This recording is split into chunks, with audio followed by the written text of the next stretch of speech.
Ketika Denny Sregar pilih Ganjar Pranowo, plus anggap RK dan SU terlalu genit, ditulis oleh Widodo SP dari siwar.com.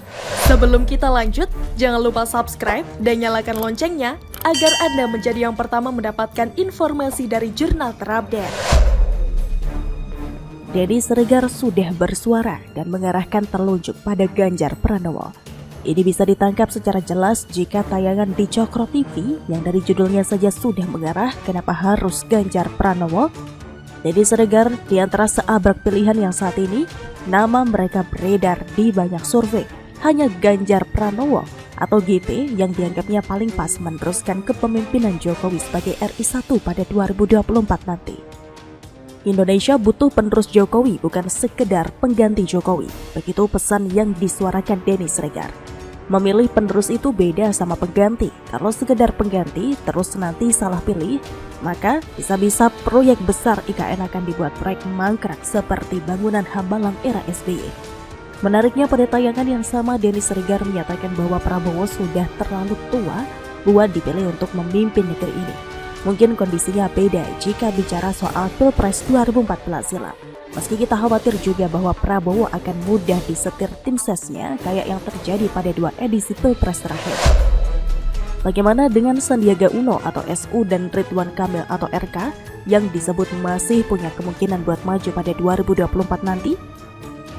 Nah, dua sosok yang terbilang masih cukup muda ini malah dianggap terlalu genit dalam pentas politik nasional, sehingga Denny Sregar juga dengan tegas menolak untuk mendukung mereka. Tafsiran genit bisa beragam sih, tapi menilik definisi dari KBBI, kata genit diartikan bergaya-gaya, tingkah lakunya, banyak tingkahnya. Sekali lagi ini sekedar tafsiran bebas loh. Silahkan bisa menilai sendiri segenit apa kira-kira sosok RK dan SU dalam pentas politik nasional. Namun, melihat munculnya SU pada last minutes pada Pilpres 2019 lalu, kabarnya karena urusan kardus yang cukup wah isinya, definisi KBBI data juga mungkin ada benarnya. Apalagi kalau kita lihat performa SU selama menjadi calon Wagub DKI Jakarta, sampai beneran jadi Wagub DKI Jakarta hingga kini menjadi menterinya Jokowi, rasanya masih ada kegenitan yang SU tunjukkan, alias masih banyak gaya. Hal yang mirip juga saya lihat dalam diri RK yang sampai hari ini masih menjadi salah satu sosok media darling meski hanya di tingkat provinsi dan seputar Jawa Barat saja. Sambil tetap menanti fluktuasi elektabilitas nama tokoh setidaknya setahun ke depan, kita rasanya tidak akan disuguhkan nama baru selain nama-nama yang sejak akhir 2021 sering muncul dan menghiasi hasil survei.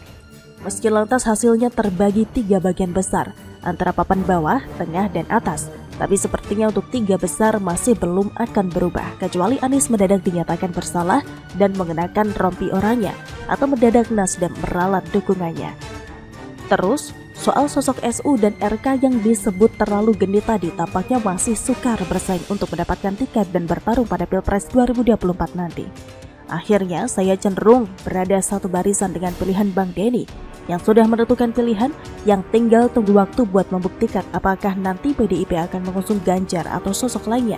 Pokoknya untuk saat ini, yen ora Ganjar ora milih, janji jarbeh, Ganjar siji, Ganjar kabeh. Begitulah kura-kura. Bagaimana menurut Anda?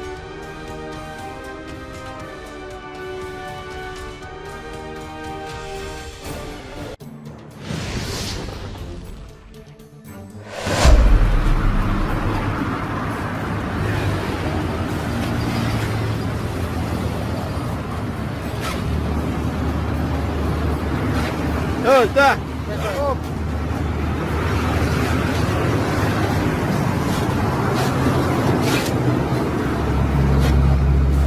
Ya, yuk. Habis. Tidak tepat sasaran BBM. Habis. Hanya setan yang panas sama baliho ucapan terima kasih raja kepada Jokowi, ditulis oleh Manuel dari siwar.com. Sebelum kita lanjut, jangan lupa subscribe dan nyalakan loncengnya agar Anda menjadi yang pertama mendapatkan informasi dari jurnal terupdate. Hanya setan yang takut dan alergi dengan baliho Presiden Joko Widodo. Hari ini ada sebuah aksi yang gak jelas dilakukan oleh pendukung Anies Baswedan. Dia melakukan aksi penyebekan baliho yang dibuat oleh masyarakat untuk mengucapkan terima kasih kepada Presiden Joko Widodo. Apa yang menjadi motivasinya memang tidak jelas, tapi kelihatannya tidak jauh-jauh dari kebencian dan amarah. Kaum yang suka ngamuk di depan baliho Presiden Joko Widodo ini memang adalah sosok yang menganggap diri mereka dan junjungan mereka adalah pemimpin yang harus mereka pilih. Buat saya, apa yang menjadi aksi penyebekan baliho ini merupakan sebuah aksi yang mengungkapkan kekecewaan dan keputusasaan mereka dalam mengangkat junjungan mereka. Baliho rakyat yang mengucapkan terima kasih kepada Presiden Joko Widodo atas kemajuan kotanya dan juga daerahnya membuat para pendukung Anies Baswedan ngamuk-ngamuk dan kejang-kejang. Mereka begitu alergi dengan pencapaian Presiden Joko Widodo selama 8 tahun terakhir ini. Karena pembangunan manusia dan pembangunan infrastruktur yang dilakukan dengan setulus hati dan sekuat tenaga oleh jajaran pemerintahan yang dikomandoi oleh Presiden Joko Widodo sangatlah berdampak positif bagi bangsa dan negara ini. Sedangkan yang menjadi pencapaian junjungan mereka yang tidak ada sama sekali. Bahkan di DKI Jakarta, kotanya jadi hancur lebur berantakan seperti sampah yang membusuk selama 5 tahun terakhir. Amarah kebencian, juga dengki dan iri hati menguasai hati mereka. Sehingga ketika mereka melihat baliho masyarakat kepada Presiden Joko Widodo, mereka langsung panas hati dan kebencian pun membara di atas kepalanya dan bokong mereka. Inilah yang membuat saya bisa berkesimpulan dengan pasti dan yakin bahwa hanya setan yang gak suka sama kemajuan. Hanya iblis yang tidak suka dengan sebuah bangsa yang berdaulat dan berkuasa dan maju. Baru di era Joko Widodo, ada presiden yang menjadi top 13 pemimpin muslim di dunia. Lucunya Presiden Joko Widodo yang dikenal begitu populer di dunia dijadikan sebagai sosok yang difitnah oleh kaum kadal gurun. Tokoh muslim terbesar ke-13 dijadikan anak PKI dan juga bapaknya dianggap keturunan Singapura. Tokoh muslim terbesar ke-13 Presiden Joko Widodo juga dianggap memalsukan ijazahnya. Tokoh muslim terbesar ke-13 yakni Presiden Joko Widodo juga dianggap sebagai presiden yang menjual negaranya ke Cina. Dan tokoh muslim terbesar ke-13 Jokowi dianggap sebagai orang yang menghancurkan negara ini. Padahal secara fakta, kita melihat adanya pembangunan dan kemajuan khususnya dalam pembangunan infrastruktur dan manusia.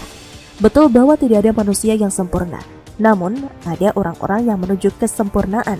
Kesempurnaan itu, sedangkan politisi lain hanya memikirkan perut mereka dan pantat mereka agar tetap duduk di kursi empuk. Saya berharap dengan artikel ini kita bisa sama-sama melihat bahwa penyebekan baliho Presiden Joko Widodo merupakan ekspresi kekecewaan atas tenggelamnya Anies Baswedan dan juga turunnya elektabilitas Partai Nasdem. Bagaimana menurut Anda?